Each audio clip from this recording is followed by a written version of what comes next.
Hi, I'm Nicole Whipp. So when you think about personal marketing and branding, what comes to your mind? I mean, to me, it's a really interesting question, partly because I know that everybody thinks of it very, very differently.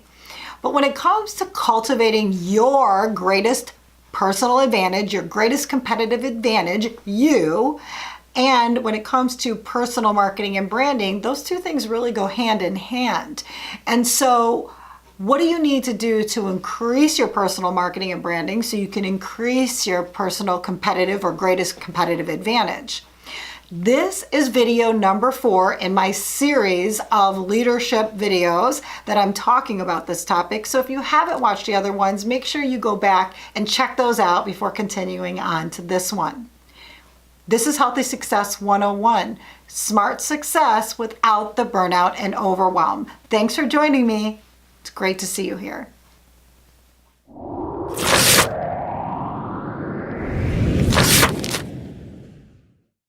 And so then when leadership and personal marketing and branding is alignment with self-awareness. So when I talk about personal marketing and branding, some of you have heard me speak before. You know that this is a big thing for me. I love to talk about this topic because it's so powerful in getting results. And so this can be, how do you present yourself to the world in a way that gets people to do what you need them to do in order for you and your company to be successful, or for you to be successful in your role in your company, whichever it may be. You get the study, this is now science, I'm not just making this up. The study says that we get better employee, team, and client relationships, which is awesome, but that people feel more satisfied with us, and they see us as more effective in general. And if you just stop and think about what this means, if you could, to each one of your clients or potential clients, be seen as more effective in general, even 10% more effective in general, what would that do to dollars in your pocket? Right? Okay. So the combination of improved personal marketing and external marketing, so we're here, how do you display your company or what you do to others, sort of along the lines of what Cheryl and Angela were talking about earlier. How is your pitch, right? And it gives us improved sales results. So once again, dollars in the pocket. But this is where I think it's sort of very interesting. Increased mental and emotional energy. This is the area that I will tell you that when I work with clients, and my clients tend to be business professionals, very much like yourselves, CEOs, doctors, lawyers, heads of companies, heads of departments, VP, whatever it may be. This idea of increased mental and emotional energy is the thing that becomes a game changer for people, right? It can change your life.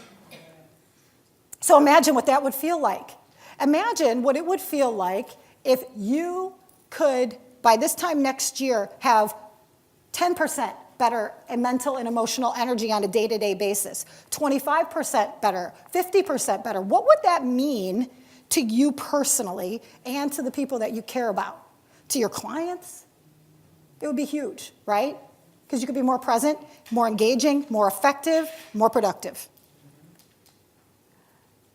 But the study also tells us that when these things are out of alignment, it leads to anxiety, stress, depression, and of course, just not achieving the results that we feel we want or that even we deserve.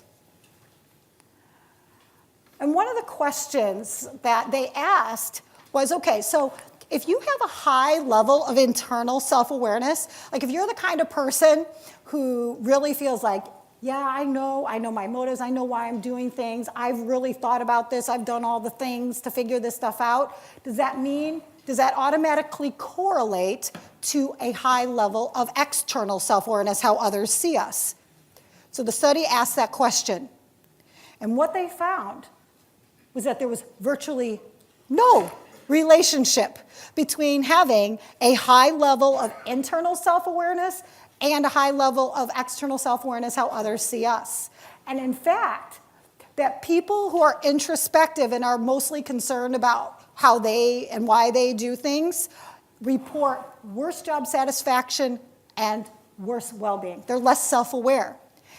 Now, the study doesn't really get into this, but I can tell you from the work that I do with my clients that generally the reason that that's occurring is because when you are really the type of person that's really focused on why you do things and sort of what your own motivations are, it almost always does not equate to you being perceived by others the way that you feel you should be being perceived.